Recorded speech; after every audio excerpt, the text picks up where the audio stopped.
Anyone else want to make a contribution, ask a question? Yes, gentleman right in the middle there with the greenish top on. Yeah.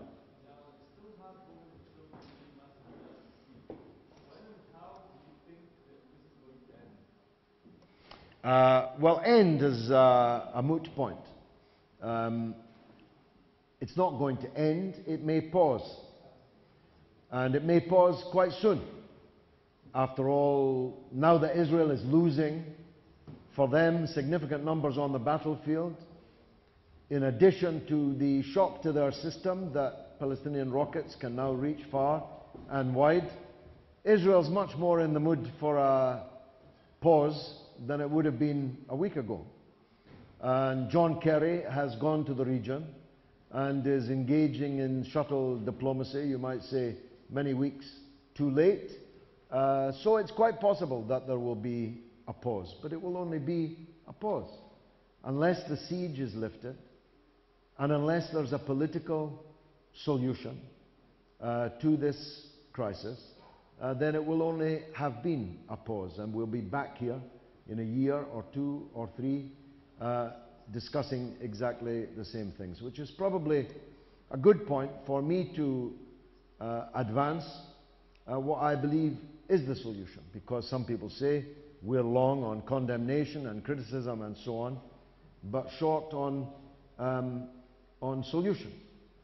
Well, for me, and I've been in this next year for 40 years, that's a long time to be in a struggle.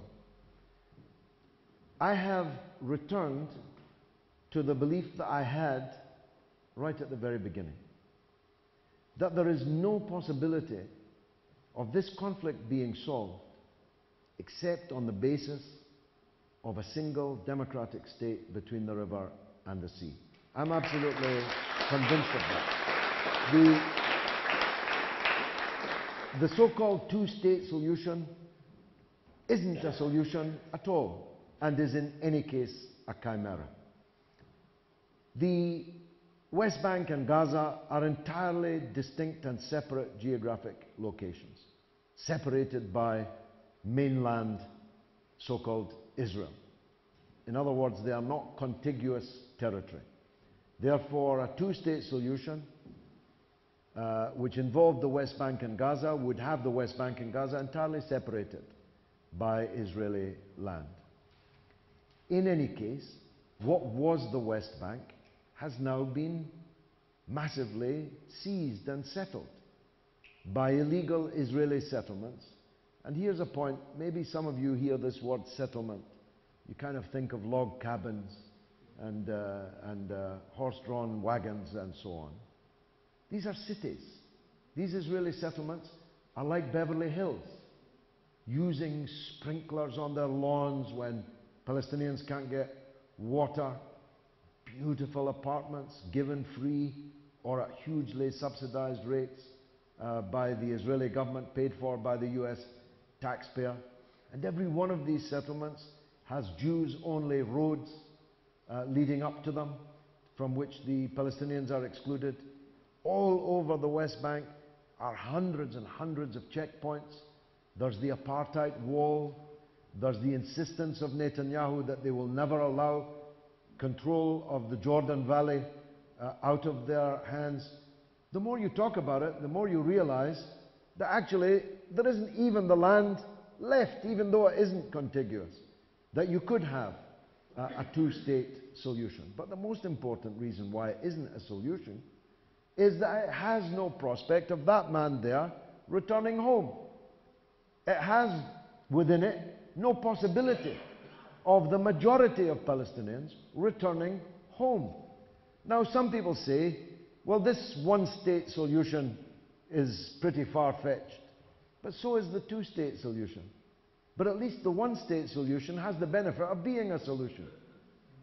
And unless the solution allows every Palestinian who has been driven from their land and their home to return, then it isn't a solution at all. And I'm not one of those. There may be some in here. I'm not one who say that the Israelis have to go home. Go home where? Most of the Israelis were now born there. Poland, Russia, France, England, America is no longer their home. They have a right to remain there, but they don't have the right to remain in somebody else's house, on somebody else's land. They'll have to be the ones who build a new city in the Negev, because they have to give back the land and the property that was stolen to the people from whom it was stolen.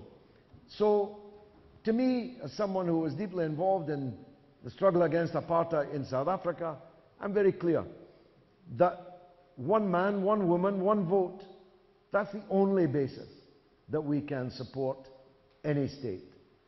And it can be called Israel-Palestine, it can be called Palestine-Israel according to your point of view, or it can be called something else, but it will have to involve those with a right to return there being able to return there. And those Jews, and there will be many in post-apartheid South Africa, half of the whites left and half remained. It'll probably be something like that. Half of the Jews currently in Israel will probably decide that if it's not going to be a Jews-only state, a state of the Jewish people, where exclusivist and anti-democratic practice is the norm, they don't want to live there anymore. Okay, bye-bye. Then they can go anywhere that they like. But the half that might remain might well find that actually that's a much better state to live in, a democratic state rather than an apartheid state. Certainly would be to me. Okay, I've got time for one or two more and then I'll need to wrap it up. Anybody that's not been